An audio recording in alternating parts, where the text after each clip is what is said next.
네, 안녕하십니까. 세이퍼스입니다. 여러분, 패권전쟁이라는 단어 들어보신 적 있으신가요? 몇 년 전만 해도 엄청나게 들리던 단어였는데 이제는 이 단어가 사라졌죠. 하지만 이 패권전쟁은 여전히 진행 중입니다. 오늘 제가 준비한 내용들을 보시면 트럼프가 왜 지금 이런 짓을 저지르고 있고 이로 인해 무엇을 얻고자 하는지 조금이라도 도움이 되실 것 같아요. 물론 이것은 제 개인적인 관점이기 때문에 여러분의 의견과는 좀 다를 수 있습니다. 하지만 최대한 사실 기반으로 설명을 해볼게요. 저는 개인적으로 지금 한국 언론에서 나오는 트럼프가 국가 채무를 상환하기 위해 일부러 주식시장을 떨어뜨리고 10년 국채율을 떨어뜨린다는 말에는 개인적으로는 전혀 동의할 수 없습니다. 이 말은 트럼프가 어떤 사람인지 정확히 모르고 트럼프의 정책 철학을 모르기 때문에 하는 말이라 생각해요. 이번 영상에서는 미국과 중국의 패권 전쟁을 설명해보고 미국은 왜 러시아를 돕는지, 국채금리는 왜 떨어지는지, 그리고 앞으로 미국과 미국 증시는 어떻게 될지 한번 제 의견을 설명해 보겠습니다. 구독과 좋아요 눌러주시고 영상 끝까지 시청해주세요. 자, 여러분, 불과 10년 전만 해도 이런 뉴스들이 허다했어요. 중국이 곧 미국을 앞지른다. 중국의 경제가 미국을 뛰어넘는다. 아마 이 영상을 시청하시는 대부분이 이 말을 들으셨을 거예요. 저도 이 말을 엄청 많이 들었거든요. 심지어 미국 내에서도 이런 의견이 많았어요. 대부분 2025년에서 2028년 사이에 중국이 미국을 뛰어넘는다 했어요. 하지만 지금 현실을 볼게요. 2025년 기준 중국이 미국을 뛰어넘을 거다라고 말하는 사람들은 거의 없다고 봅니다. 이 표를 보시면 미국과 중국의 GDP 차이인데요. 2021년까지는 이게 중국의 GDP가 미국의 약 76% 수준까지 도달했거든요. 근데 2023년에는 64%의 수준으로 감소되면서 격차는 더더욱 심해지는 중이에요. 과연 왜 이런 일이 있었을까요? 수많은 원인이 있었겠지만 저는 가장 큰 원인을 바로 이 미국과 중국의 무역전쟁, 즉 관세전쟁이었다고 생각하고 중국의 부동산 버블이든 그 모든 것들의 시초가 이 무역전쟁이었다고 생각합니다. 자, 미국과 중국의 무역전쟁은 2018년 트럼프 1기 행정부 때 시작했습니다. 네. 2018년 3월 미국이 포문을 열었는데요. 중국산 철광과 알루미늄 제품에 각각 25%와 10%의 관세를 부과했어요. 7월에는 340억 불 규모의 중국산 전자기기와 자동차 부품에 25% 관세를 부과했고요. 중국은 여기서부터는 열받아서 같이 보복을 합니다. 같은 규모로 보복 관세를 했어요. 그리고 나니까 2018년 9월 미국은 추가로 2천억 달러의 규모의 이제 10% 관세를 매깁니다. 중국도 맞대응으로 600억 불 규모의 보복 관세를 하고요. 자, 그리고 2019년 이 무역 전쟁은 심화됩니다. 2019년 초반에는 미국과 중국이 협상을 시작하게 되었는데요. 19년 5월 트럼프는 중국과의 협상이 깨졌다고 발표를 해요. 이러면서 2천억 달러 규모 제품의 관세를 기존의 10%에서 25%로 인상을 해버립니다. 거기에 8월 미국은 추가로 3천억 달러 규모 제품의 관세 부과를 예고했어요. 보시면 대단합니다. 이것만 봐도 그냥 아예 작정하고 잡으려고 하는 게 보이죠. 여기서 중국은 미국산 농산물 수입 중단 및 위안화 환율을 낮추며 대응했어요. 그러면서 9월 미국과 중국이 다시 협상을 시작합니다. 자, 2020년 1월 결국 양국은 1단계 무역 합의를 체결해요. 이 합의 내용을 보면 중국은 향후 2년간 미국산 농산물, 에너지, 서비스 등 2천억 달러씩 추가 구매를 약속하고요. 대신 미국은 1200달러 규모의 일부 품목의 관세만 인하해주고 대부분은 관세를 유지하기로 했습니다. 즉 미국은 조금의 추가 조치로 큰 경제적 이득을 얻으며 이 합의를 하게 됩니다. 2년 동안 주고받고 싸우던 게 결국 미국의 압승으로 끝나게 되는 거죠. 그리고 2단계에 예정된 합의에는 중국의 산업 보조금 문제, 국영기업 지원 문제, 외국 기업들의 중국 내 기술 이전 강요 및 직접 재산권 등 이런 구조적인 문제를 해결하기로 예정이 되어 있었는데요. 여기서 변수가 터집니다. 바로 이 코로나가 터져버리면서 미국과 중국은 각각 코로나 대응책에 집중하게 되고 결과적으로 트럼프가 재선에서 패배하게 돼버려요. 여기서 이제 2단계 합의의 진행이 끝나버렸습니다. 그래도 바이든 정부에서는 이제 기존 관세는 유지하면서 오히려 반도체 첨단 기술로 더욱 제재를 하며 전방위적으로 압박은 유지했어요. 자, 그럼 미국과의 이 무역 전쟁과 코로나 이후 중국의 경제가 어떻게 됐는지 볼까요? 일단 중국의 대미국 수출액은 2019년도에만 20% 감소했습니다. 외국 기업들의 탈중국이 가속화되면서 인도, 베트남, 멕시코 등으로 공장을 다 옮겨갔고요. 반도체와 첨단 기술 제재로 중국 산업에도 타격이 받았습니다. 다들 아시겠지만 화웨이와 SMIC가 제재당하고 2022년부터는 반도체 장비가 수출 금지됐죠. 그러니까 이로 인해 중국은 지역 경제와 제조업, 공장들이 다 도산됐어요. 다 망했죠.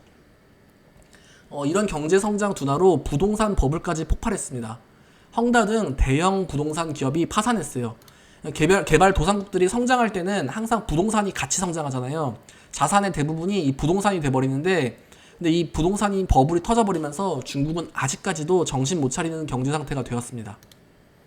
중국의 대표 지수인 이 상하이 종합지수를 보면 2015년까지는 엄청나게 상승하며 초전성기를 누리다가 트럼프를 만나고 2018년 무역전쟁을 통해 증시가 쭉 빠지고 7년이 지난 지금까지도 정신 못 차리고 횡보하고 있는 중이에요.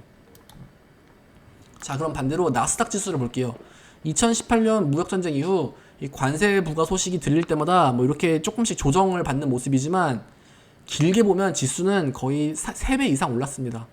그러니까 우리는 지금 이런 골짜기 상태에 있는 조정 상태라고 볼 수 있어요. 이 골짜기 조정 상태가 얼마나 지속될지는 모르겠지만 이 점일 뿐입니다. 예.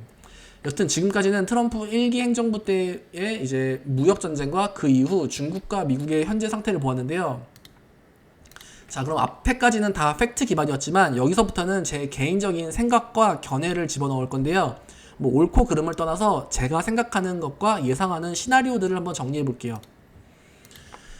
자, 지금 대부분이 트럼프 관세에 미친 거 아니냐 할 거예요. 그치만 트럼프는 생각 이상으로 똑똑하고 추진력이 있고 한다면 하는 사람이에요. 그러니까 이거를 인정해야지 주식 투자하기 편합니다. 예상이 안 되는 미치광이 하면은 그냥 계속 끌려다니는 거예요. 자, 제가 볼 때 트럼프는 앞으로 1기 때 마무리 짓지 못한 중국과의 무역 협상을 마무리할 것으로 봅니다. 지금은 그때보다 트럼프의 카드가 더 많아요. 먼저 공개된 2단계 이제 예정된 합의였죠. 산업보조금, 국영기업 지원, 지적재산권 관련 등의 문제를 해결하고 언제나 그랬듯 궁극적으로는 미국 금융산업에 깃발을 꽂을 것으로 보여집니다. 즉 중국 금융의 개방인데요. 이로 인해 언제나 그랬듯 미국과 유럽 금융기업들은 중국 시장에 진출하겠고 또한 이로 인해서 달러 기반 시스템이 강화될 것으로 보여집니다. 즉 금융과 달러 패권이 유지되는 것이고요. 그러니까 이 과정이 쉽진 않겠지만 이런 과정을 통해 미국의 패권 전쟁은 이제 끝을 보려고 할 겁니다. 자, 원론적이고 이제 본질적인 문제로 가볼게요. 트럼프의 대표 공약은 마가죠. 미국을 다시 위대하게. 트럼프는 여기에 핵심 카드가 관세예요.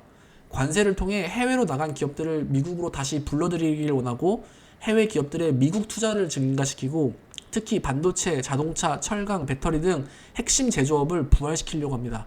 이로 인해 글로벌 공급망 재편과 미국 내 일자리 창출을 원하는데요.